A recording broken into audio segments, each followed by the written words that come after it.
You will not force.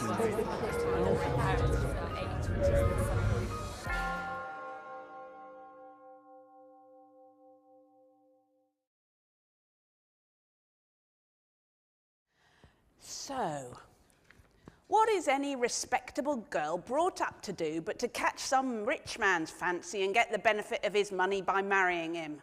As if a marriage ceremony made any difference in the right or the wrong of the thing. Ah, the hypocrisy of the world makes me sick. That's Mrs. Warren from Shaw's 1893 play Mrs. Warren's Profession. She's an ex-prostitute turned brothel keeper, and when her Girton-educated daughter finds out and is horrified by this, she confronts her with the below living standard wages and atrocious working conditions that women face, and says, so the only trade, in effect, that society allows to women is being kept by a man, pleasing a man and living off his money. And whether that's inside or outside of marriage, she says, makes no difference at all. That argument became a central tenet of feminist campaigns and suffrage campaigns through the end of the 19th, beginning of the 20th centuries.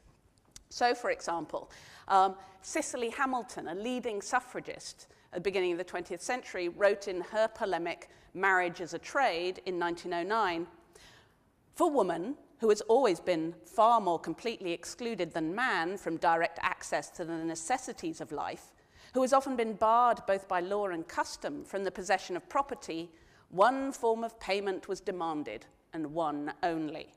It was demanded of her that she should enkindle and satisfy the desire of the male, who would thereupon admit her to such share of the property he possessed or earned as should seem good to him.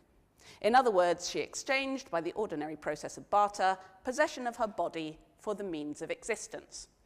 As Hamilton says, prostitution is thus only the logical conclusion of this state of affairs. And she further warns that while men think that women only exist to become wives and partners and mothers, they have a rude awakening when it comes to romance. As she puts it, someday he will discover that woman does not support life only in order to obtain a husband, but frequently obtains a husband only in order to support life. Now, makes a good polemical argument, but hardly makes a particularly good theatre. So there are a lot of pamphlets and so on written on this form, and there were a number, like Shaw's Mrs. Warren's Profession, of plays written around the beginning of the 20th century in which women turned to prostitution to support themselves and support their families. Problem with these were not only they didn't make terribly good box office, but also they didn't get a license for public performance. So what I want to offer you is one play which managed to take this argument and put it together with, well, it was subtitled A Romantic Comedy. It's Cicely Hamilton's play, Diana of Dobson's, and it was really good box office. It opened in February 1908 at Lena Ashwell's Kingsway Theatre, ran for 143 performances straight off, and was only taken off so that Ashwell could have a rest before taking it on tour. It was frequently revived, and in 1917, it was made into a film. So how did Ashwell do it? Well, the play opens in the living-in system, the dormitory, so that a large part of the workers' wages are paid in board and lodging. And the first act has the exhausted workers in a large drapery firm coming in and getting ready for bed. And it's kind of reverse Cinderella.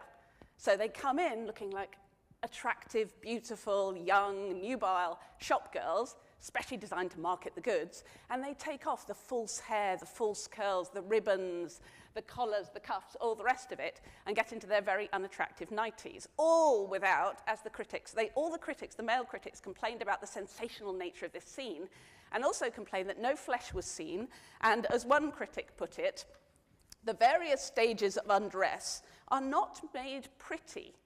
He's clearly very disappointed by this, failing to see the point of it. And one particular worker, Diana of Dobson's, rages against the impoverishment of their life, the fact that their meagre wages buy them for 14 hours work a day for 5 shillings a week. It's less than £14 a year, which leaves them in effect no life. Their bodies, everything else are in effect bought by the firm to help sell their goods. At this point, the fairy godmother intervenes, and Diana receives a letter informing her she's inherited £300 from some distant relative. And she announces that rather than invest it sensibly and supplement her meager wages to a very small extent, she intends to blow the whole lot in what she calls one crowded hour of glorious life. She's going to really live for this time. So, next act, Cinderella goes to the ball. Posh hotel in Switzerland. She's wearing Paris gowns, extraordinarily ugly in my view, but the very latest thing in haute couture, and she has not one but two suitors, one of whom is Sir Jabez Grinley, millionaire owner of the drapery store she used to work in and several other stores, who freely admits that he's made all his money, he's a self-made man, he's made it all by just undercutting the competition. As Diana points out, by paying starvation wages to workers like herself. He proposes and she rejects him. And the extent to which he thinks he's kind of bought her is there's a tiny detail, tiny stage direction. At a point when he's talking to her, he, without really thinking, starts fingering the fabric of her sleeve. It's the drapery man. He's sizing up the goods, and she quietly removes her sleeve from his hand. But Diana receives another proposal from Captain Victor Bretherton. He's a fantastically idle ex-guardsman on an income of £600 a year, which places him in the very top of the upper middle classes at that point. And he can't live on it. He's far too extravagant for that. And his aunt, who's tired of bankrolling him, encourages him to propose to the supposedly rich Diana. And she then tells him the truth. And he becomes that she doesn't have any more money, that she's blown her entire £300 in this month, and she now has to go back to working in a shop. And he calls her an adventurous. And she throws it back at him and says, well, you're the one who was looking to live on my money, but also, how dare you look down on me? I support myself through my own effort with no help from connection or family or anything else, and you couldn't survive 6 months doing that. Next act, he's taken up the challenge. That's him on the end. Sure enough, he tried to survive on his own wits and his own work for 6 months, and 3 months later, he's homeless and starving on embankment. At which point, he meets Diana, who's come back from Switzerland, fell ill, lost all her money, and she is too starving and homeless. And he proposes to her, to which, having now realized that £600 a year is ample not just for himself, but for both of them. And Diana responds as follows. Captain Bretherton, I'm homeless and penniless. I haven't tasted food for nearly 12 hours. I've been starved for days. And now, if I understand you right, you offer to make me your wife. Under the circumstances, don't you think you're putting too great a strain on my disinterestedness? And just in case, if forgetting, there's a little detail, the woman between them on the bench, just before, who's sitting there between them, she finally moves off so he can propose to her, propose to Diana. She's a long-term homeless woman. And there's a sense she's what Diana could become if she doesn't accept him. And at the end of the play, she does accept him, and the bargain is sealed not with a kiss, but with cups of coffee and doorsteps of bread with a borrowed shilling from a kind of, like the equivalent, the 1908 equivalent of a kebab van on the other side of embankment. So, it's Cinderella. It's Cinderella, but where the important bit is where the prince dresses as a working man and finds out the real value of money and the real value of work. But is it a romance? That's the question. This is where I work on theatre, and it's what I love about theatre, is that ultimately, whether it's a romance or not, whether it played as a romance, you can't tell from the script alone. It could be an entirely cynical bargain from the script. It depends really on tiny gestures, on looks, on the tone of voice as performed, on whether the attention at the very end is more on the hunks of bread and the coffee or on each other at that point in the play. So how do you determine whether it played as a romance or not? Well, it made big box office and romance sells, so maybe that tells us something.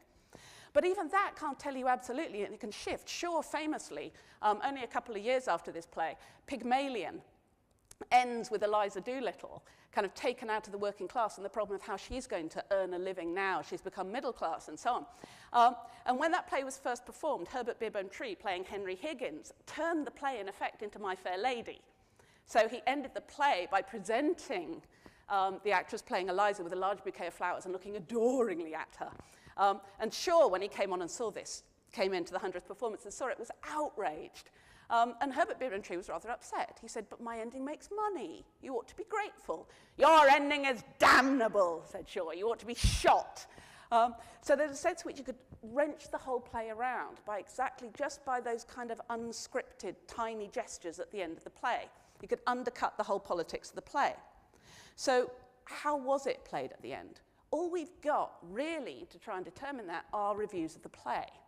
And interestingly, critics are pretty much split 50-50 from the reviews at the time on whether they saw it as a wholehearted romantic ending or whether they saw it as something more uneasy. So one critic, for example, picked up on there's a tiny break in Diana's voice at the end of Act 3 when she gives Captain Bretherton his dismissal, a kind of sense, and they made that heartbreak. That meant she was really in love with him. Whereas another critic complained that the position would be simplified if it had been brought out that Diana is in love with Bretherton. There's a kind of unease going on. So which was it? And some critics, modern critics looking at the play, have decided either that it was a romance or that it's very clearly a kind of cynical point about how far she's at her wit's end at this point and ready to settle for marriage. What I like rather is that the idea that this very ambiguity, we don't have to try and sort out through this ambiguity, we should actually embrace it and accept it, exactly that uncertainty, so that the play, like, for example, Charlotte Bronte's Villette, which ends with a kind of very open, uncertain ending, which leaves sunny imaginations hope. Very overtly it says, if you're a romantic, write in what you want to at this point.